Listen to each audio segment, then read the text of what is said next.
Nunca pensé que un turno más en el restaurante terminaría siendo la gota que rebalsó mi historia. Era miércoles, mediodía. El calor de Austin se colaba por las rendijas del local, y yo, con mi delantal azul bien atado y los pies cansados, servía a la mesa 12.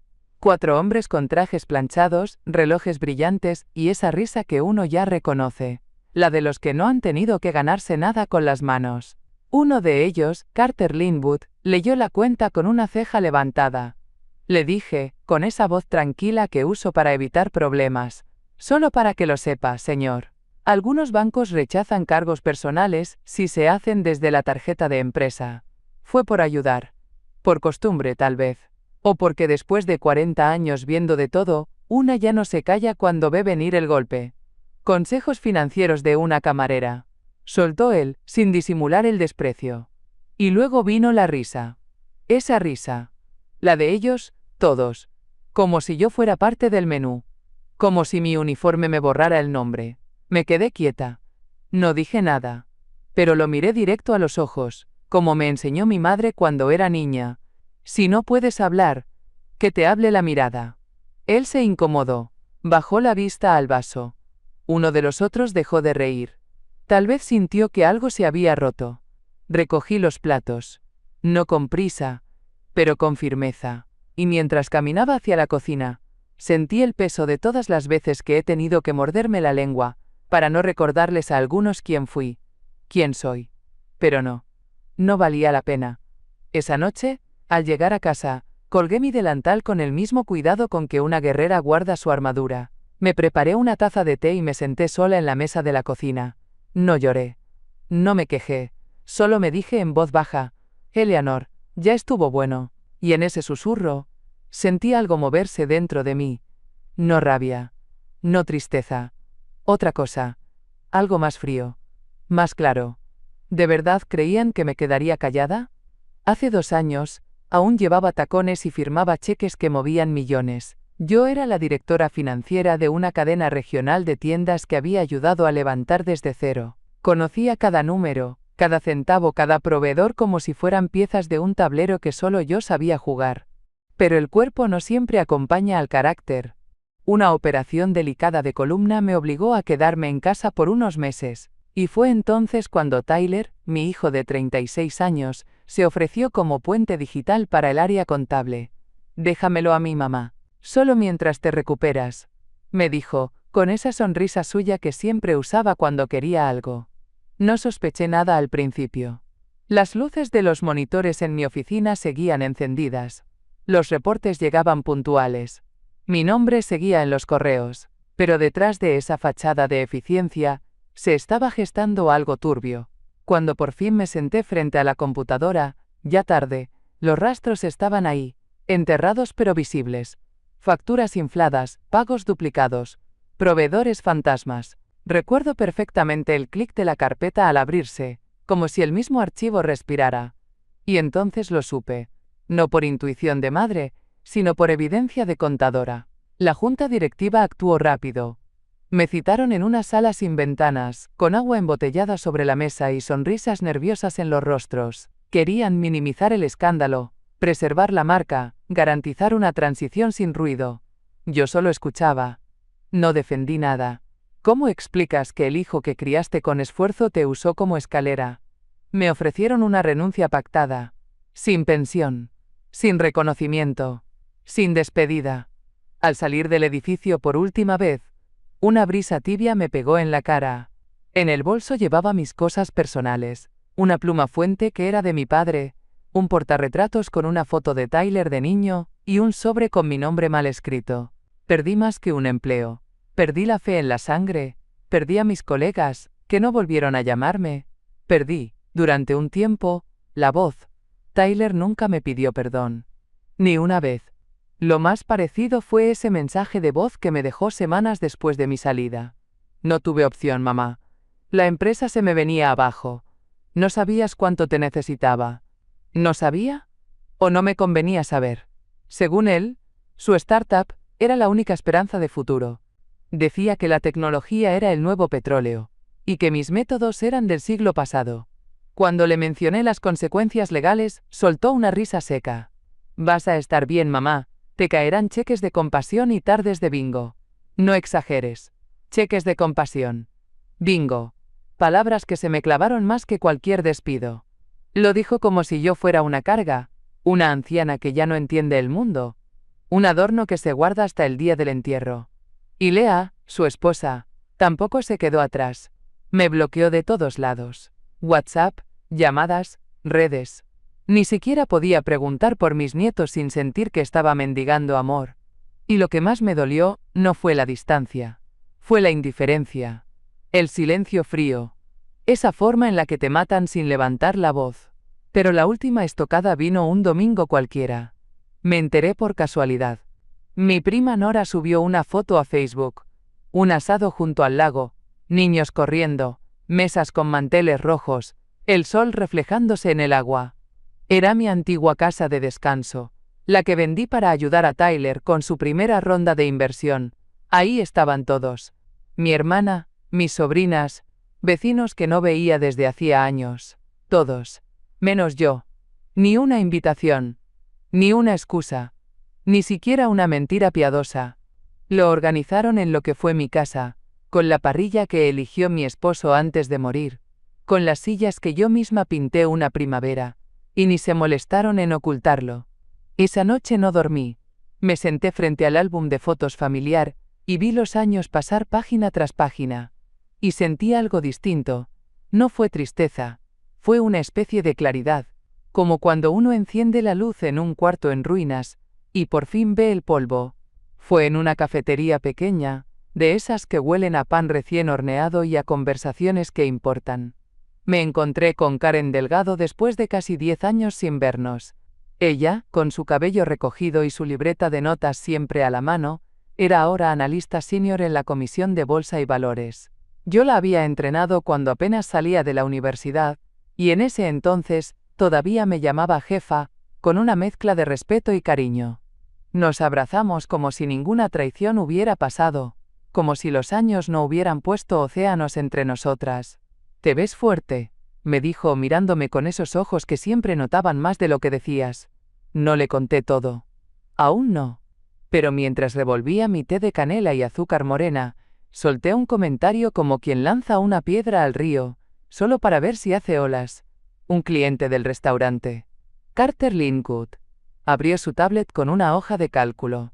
Alcancé a ver algo raro. Ella detuvo el movimiento de su cuchara en seco. «¿Linwood? ¿El de Linwood Asset Group?» Asentí. «¿Qué viste?» «No todo. Solo un archivo abierto, lleno de cifras, muchas abreviaturas. Pero reconocí el patrón. Había columnas de estimaciones de pagos, una nota sobre swaps sintéticos, algo de estructuras offshore». Karen no pestañeó. «¿Estás segura?» «Tan segura como cuando encontré la doble facturación en el caso Velasco. ¿Te acuerdas?» Asintió, pero su expresión cambió. De amabilidad a alarma. «Ese hombre ha sido reportado 2 veces. Nada ha prosperado porque es escurridizo y bien conectado». Se inclinó hacia mí, como si el aire mismo fuera peligroso. «Si realmente viste lo que crees, esto no es cualquier cosa, Eleanor».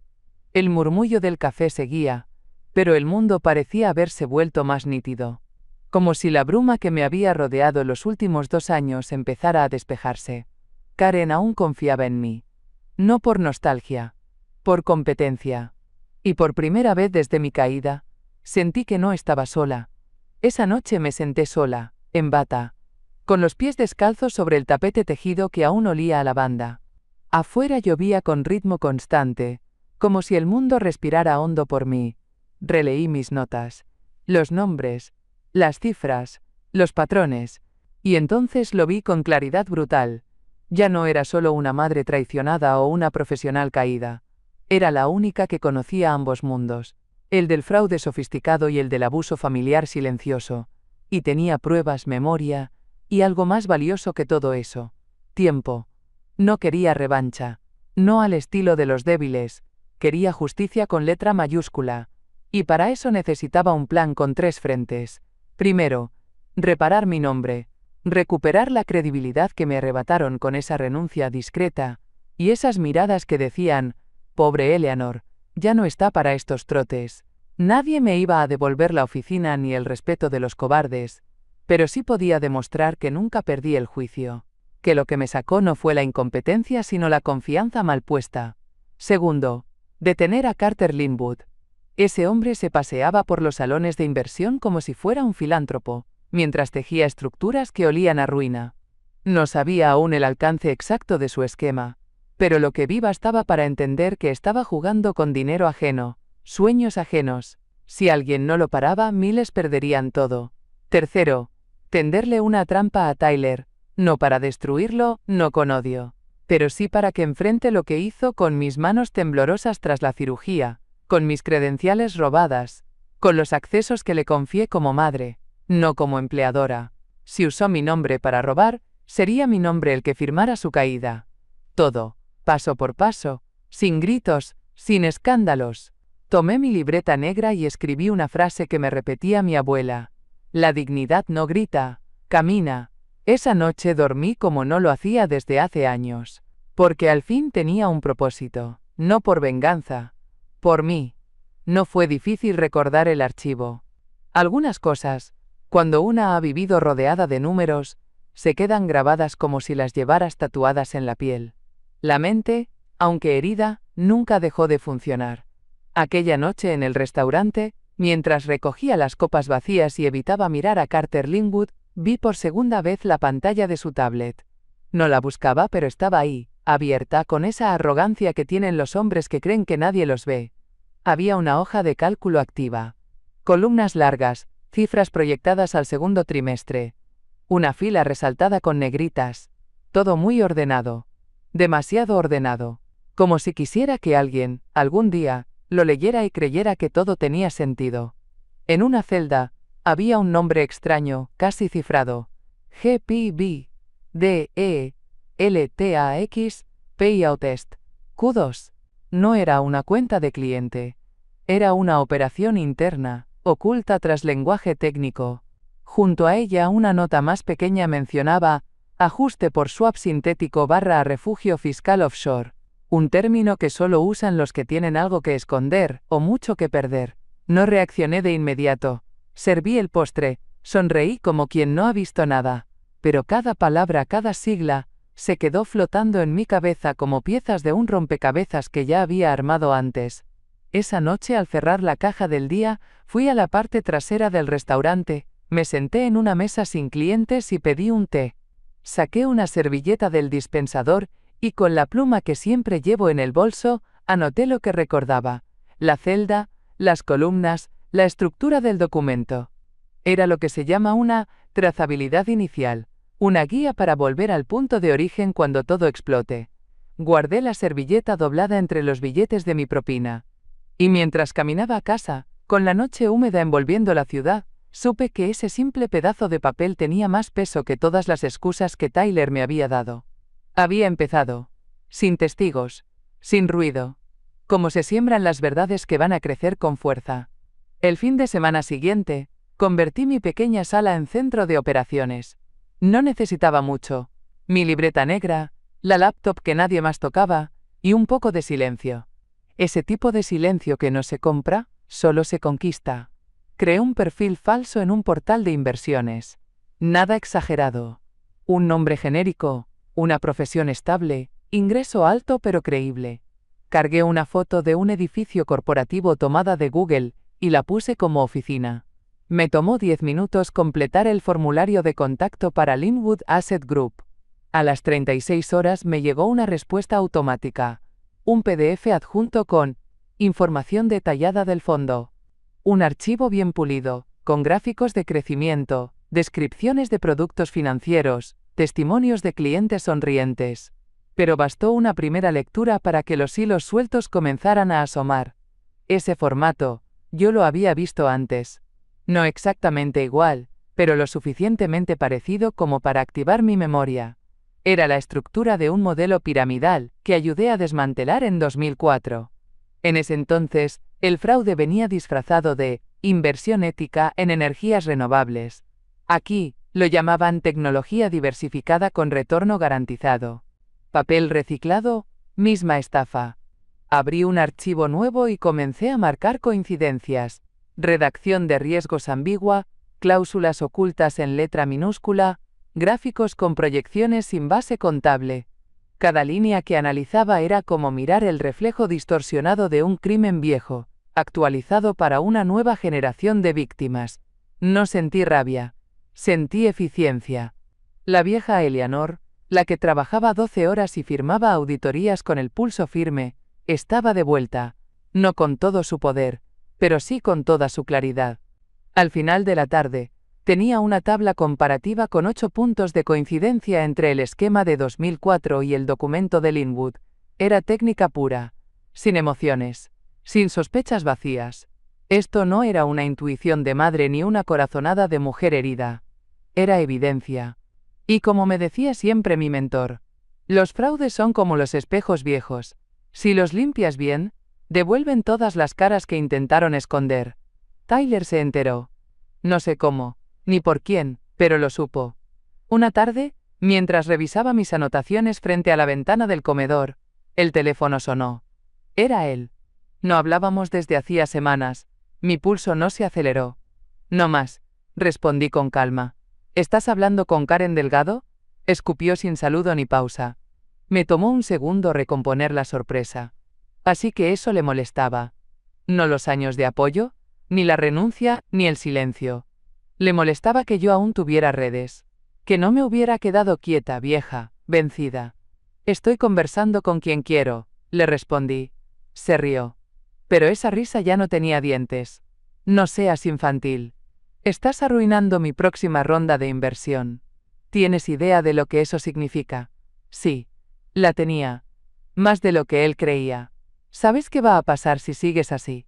Añadió, bajando la voz como si intentara sonar razonable.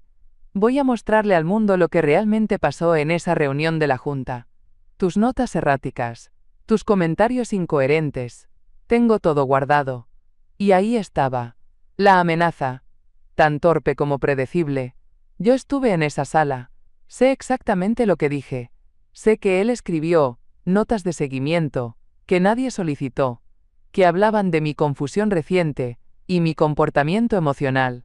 Documentos que en su momento me parecieron absurdos, pero que ahora comprendía, eran pólvora anticipada, por si algún día decidía levantar la voz. Haz lo que debas, le dije y colgué. Me quedé mirando el teléfono. Ni una lágrima, ni una duda. Era como si el último puente se hubiera quemado por completo, y en vez de ceniza, dejara una claridad imposible de ignorar. Fui hasta mi escritorio, saqué una carpeta antigua con copias de seguridad. Las fechas coincidían. Ahí estaban las bitácoras, los accesos, los movimientos internos durante mi cirugía. Tyler había querido silenciarme con fantasmas, pero yo tenía recibos. Y una memoria más nítida que su ambición. Karen me llamó un martes por la tarde. Su voz sonaba distinta, no la amiga que se reencuentra, sino la profesional que huele sangre. Una de las meseras del otro restaurante, en Houston, nos envió algo. Grabó una conversación por accidente. Carter hablando de mover fondos antes del colapso de segundo trimestre. La frase me atravesó como aguja fina. No por sorpresa, sino por confirmación. ¿Lo escuchaste bien? Con claridad. Está confiado. Y torpe. Colgué. Me serví un vaso de agua con limón, y abrí la vieja laptop donde guardaba mis respaldos personales.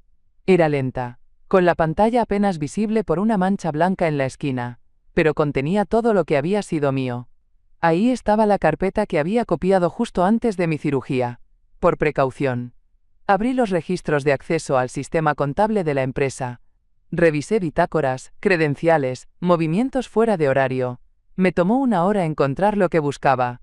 Tyler había usado mi usuario durante 6 semanas consecutivas. Fechas exactas. Horas coincidentes con mis analgésicos más fuertes. También encontré transferencias a proveedores que nunca pasaron por mi autorización. Cruzar esos nombres con los contratos originales fue como ver la huella dactilar del crimen. Repetición de montos, redacción copiada y pegada, descripciones que cambiaban solo una palabra. No necesitaba su confesión.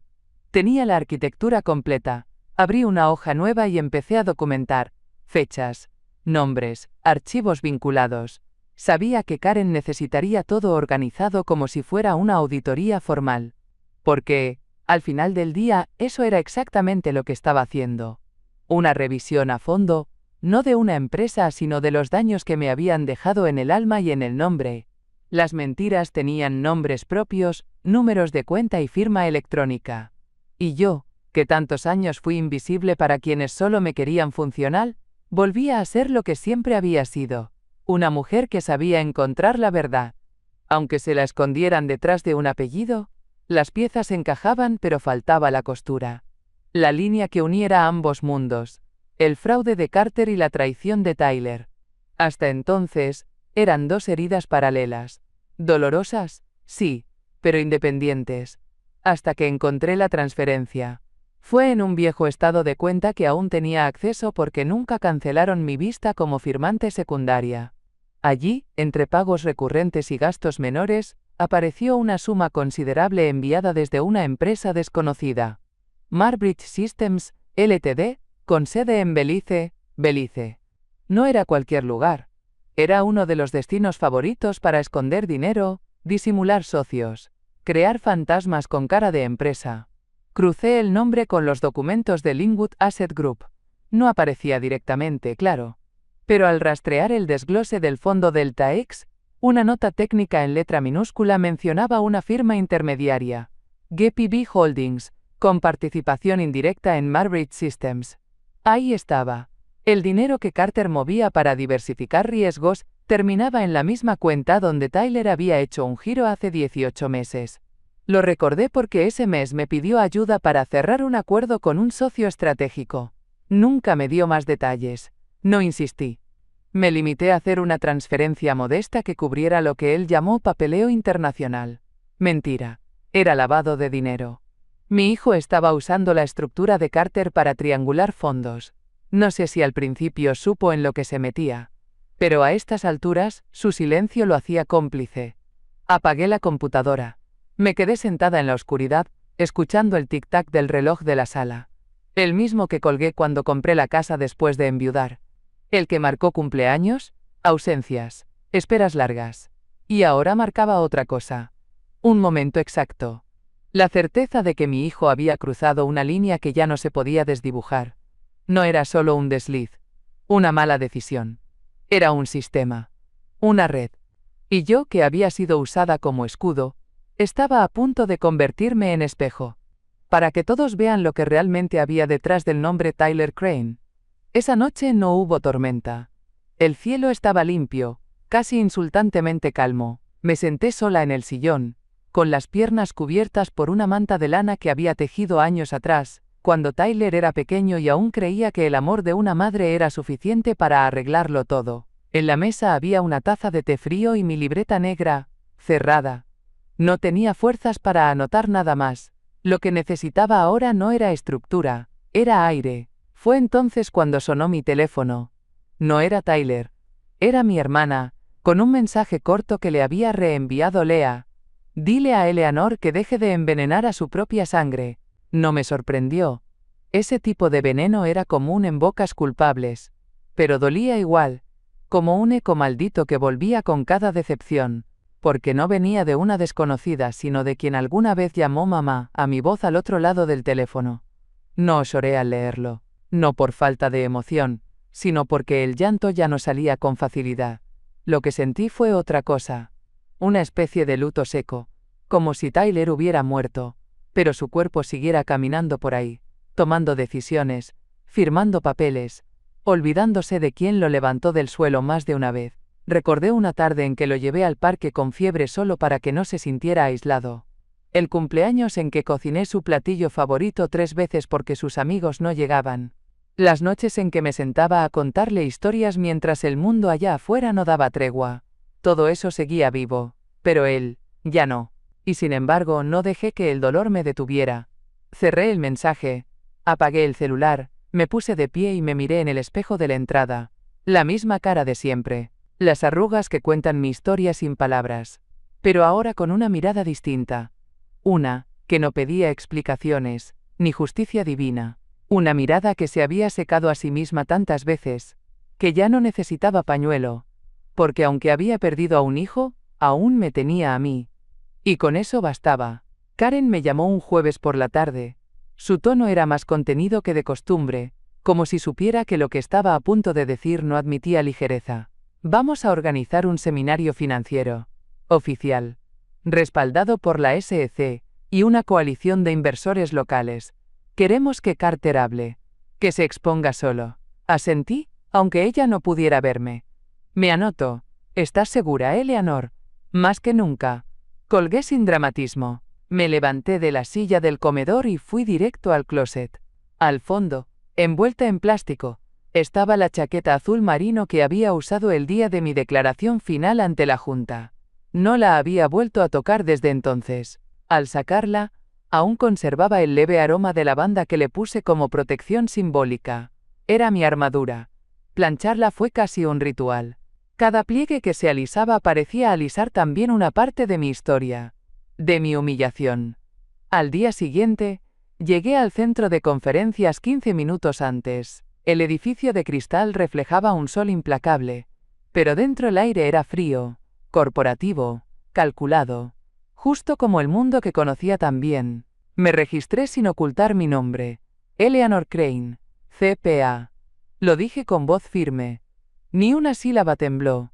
El salón principal estaba lleno de trajes y sonrisas ensayadas. Había cámaras, micrófonos, agua en botellas de cristal. Carter aún no llegaba. Caminé hacia el fondo, me senté en la fila central y saqué una libreta pequeña de mi bolso. Cada página estaba numerada. No con fechas, sino con actos. Porque eso era lo que había documentado. Decisiones. Propias y ajenas. Karen llegó 10 minutos después, sin maquillaje, con un blazer gris que le caía como escudo. Me hizo una leve seña desde el otro extremo de la sala.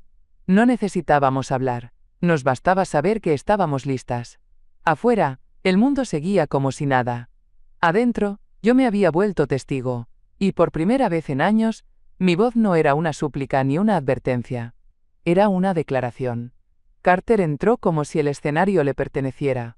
Traje claro, sonrisa contenida, esa postura de quien cree que todo está bajo control. Saludó a un par de asistentes, estrechó manos, repartió tarjetas. Se movía con la misma soltura con la que años atrás vi a ejecutivos vaciar cuentas ajenas. Tomó el micrófono sin prisa. Habló de innovación financiera, de soluciones disruptivas para inversores inteligentes, de instrumentos alternativos que garantizan retorno sin volatilidad emocional. Palabras vacías, redondas, diseñadas para impresionar y no explicar nada. Tomé nota sin pestañear. Cada frase tenía el ritmo ensayado de alguien que lleva demasiado tiempo sin que lo contradigan. Al final de su presentación, una moderadora pidió preguntas del público.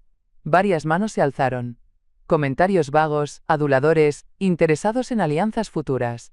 Carter respondía como quien reparte migajas a quienes le siguen el juego. Esperé mi turno. Y cuando nadie más hablaba, levanté la mano con suavidad. Sí, usted, dijo, sin reconocerme aún. Me puse de pie. Ajusté mi chaqueta y hable con acento agudo claro, sin apuro. Me interesa saber cómo su fondo está mitigando la exposición al riesgo con respecto a las operaciones de GPBDELTAX, en caso de que los vacíos legales de los swaps sintéticos sean cerrados este año fiscal. El silencio fue inmediato. No incómodo, sino expectante. Carter parpadeó. Por primera vez en toda la jornada su boca tardó en abrirse. Murmuró algo sobre confianza estructural en mercados emergentes, pero su tono ya no sonaba seguro. Alguien en la primera fila sacó el celular para grabar. Karen, sentada al fondo, levantó la vista de su carpeta. No sonrió. Solo asintió muy leve. Yo me mantuve de pie. Lo pregunto porque, según la documentación enviada a nuevos inversionistas, la estabilidad del segundo trimestre está directamente vinculada a operaciones en jurisdicciones opacas. Carter dejó el micrófono en la mesa. Ya no hablaba. Miraba. La sala, antes llena de tecnicismos y cortesías, ahora era un campo de verdades. Y yo por fin, era escuchada no por quien fui, sino por lo que aún sabía. Me acerqué al frente con paso firme. Nadie me lo pidió. Nadie se atrevió a detenerme. Saqué de mi bolso un folder delgado, color marfil. No era un acto teatral. Era una entrega. Una exposición. Traigo algunas observaciones. Dije, sin levantar la voz. Coloqué sobre la mesa los documentos, uno por uno.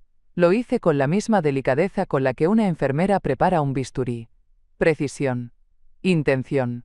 El primero. Una copia del paquete informativo enviado por Linwood Asset Group, con notas al margen señalando lenguaje engañoso.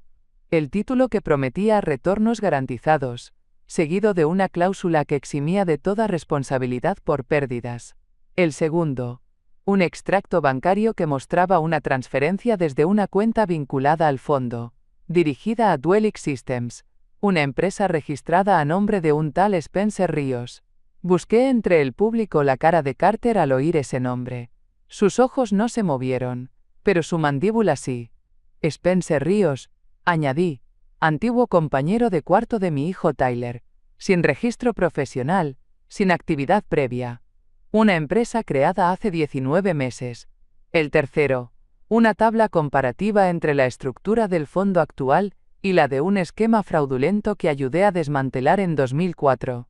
Mismos patrones de distribución, mismos vacíos de supervisión.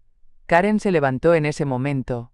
Su voz cortó el aire con la precisión que solo da el respaldo legal. Señor Linwood, soy Karen Delgado. Vengo en representación de la Comisión de Bolsa y Valores. Necesitamos hablar con usted. Ahora. La palabra comisión cayó como una piedra en el salón. Carter no se movió. Ni una protesta. Ni un intento de explicación. Su asistente se acercó para recoger sus cosas, pero Karen ya tenía el teléfono en mano, notificando al equipo de cumplimiento. Vi como alguien en la segunda fila apuntaba al folder y murmuraba. ¿Esto es oficial? La atmósfera se volvió densa, pesada, como si por fin todos entendieran que no estaban en una charla más. No hice un gesto de triunfo. Solo me retiré un paso, porque las pruebas ya estaban sobre la mesa. Y no necesitaban que yo gritara. El salón entero se movía sin ruido. Carter, inmóvil. Karen, firme como una torre de control. Yo, parada aún al frente con las manos quietas sobre el borde de la mesa. Un agente de seguridad del recinto se acercó en silencio. No hubo forcejeo, ni escándalo, solo el protocolo. Identificación verificada, pase temporal retirado, dispositivo electrónico entregado. Carter intentó hablar, pero Karen le hizo un gesto breve con la mano, no con desprecio, sino con autoridad, la que viene cuando ya no hay nada que negociar. Yo me quedé quieta, no por miedo, sino porque ya no tenía que hacer más. Uno de los camarógrafos, hasta entonces centrado en el evento, giró su lente hacia nosotros. Al fondo, vi el reflejo en el ventanal de cristal. Mi figura, recta, con el traje azul marino, la libreta aún en mano. Y me reconocí. No como la Eleanor, que se tragó la humillación en la mesa 12, ni como la madre despojada de cumpleaños y fotos de nietos. Me vi como lo que siempre fui, una mujer que no necesitaba levantar la voz para que se le escuche. Karen se giró hacia mí mientras el personal del evento escoltaba discretamente a Carter fuera del salón. «Estás lista para lo que viene, ¿verdad?», asentí. Porque lo estaba. El aplauso no vino. No lo necesitaba. Pero sentí las miradas. Algunas de respeto, otras de sorpresa, y una o dos con ese tono de incomodidad que siempre aparece cuando se cae un ídolo frente a testigos. Tomé mi bolso, guardé la libreta con cuidado, como quien cierra un capítulo, no un libro. Al salir del salón el aire fresco me recibió como una absolución sin palabras. La ciudad seguía andando, indiferente al temblor que acababa de ocurrir en una sala de conferencias. Pero yo sí lo sabía. Había dado vuelta al espejo, y los que solían mirar desde arriba por primera vez, se vieron desde abajo. Al día siguiente, el nombre de Carter Linwood ya no era el mismo. Las primeras notas salieron en portales financieros, titulares cuidadosos, casi tímidos. Inquietudes sobre prácticas de inversión en fondo Delta X, presentación interrumpida por autoridades regulatorias. Pero bastaron unas horas para que los clips del seminario comenzaran a circular en redes. El momento exacto en que hice la pregunta. El rostro que Carter intentó mantener firme. El silencio que lo condenó. No me etiquetaron. Nadie supo al principio quién era la mujer de cabello gris que hablaba con voz tranquila. Pero entre bastidores, los foros especializados ya habían comenzado a conectar puntos. Y entre esos nombres, emergió el de Tyler. En un blog de análisis financiero apareció un comentario anónimo. Alguien ha notado la coincidencia entre los flujos hacia Duelix Systems y las inversiones de la startup Crane Edge Tech. En menos de 72 horas, los inversores privados comenzaron a retirar su respaldo. El sitio web de su empresa dejó de cargar. Su cuenta de Twitter pasó de activa a silente. Lea borró sus fotos familiares en Instagram. Luego, su perfil completo. No hubo declaraciones. Solo vacío. Como cuando alguien deja la casa en la madrugada, sin cerrar bien la puerta. No sentí satisfacción. Sería una palabra mal usada. Sentí lo inevitable, porque cuando uno siembra desde la mentira, la cosecha no pregunta si estás listo. Karen me escribió un breve correo. Congelaron las operaciones del fondo. Los informes iniciales ya están en revisión federal. Estamos avanzando. Yo lo leí sin apuro. Luego fui a la cocina, serví una taza de café y abrí las cortinas. La luz entró como si fuera una visita que había tardado demasiado. No se trataba de ver caer a nadie. Se trataba de que la verdad por fin se escuchara con el mismo volumen con que antes se me ignoró. Y eso sí se siente. No como victoria, sino como equilibrio que vuelve a su sitio. El correo llegó en un sobre blanco, sin logotipo, sin adornos.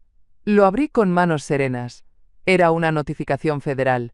Investigación formal por fraude financiero y lavado de activos. El nombre de Tyler figuraba en el segundo párrafo. No como testigo. Como parte investigada.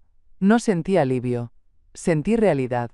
Karen me llamó ese mismo día para avisarme que habían encontrado suficiente evidencia para abrir causa. Carter enfrentaría cargos múltiples. Los documentos que aporté se incluirían como parte del expediente. El fiscal había calificado el material como excepcionalmente detallado. Hiciste más que la mayoría de los que están en activo, me dijo. Yo no respondí. No hacía falta. Esa misma tarde reuní los papeles que había conservado por años. Cartas bancarias, autorizaciones antiguas, contratos donde mi firma había sido usada sin consentimiento. Con eso presenté mi demanda civil contra Tyler. Uso indebido de identidad, fraude en préstamos cofirmados y daño patrimonial.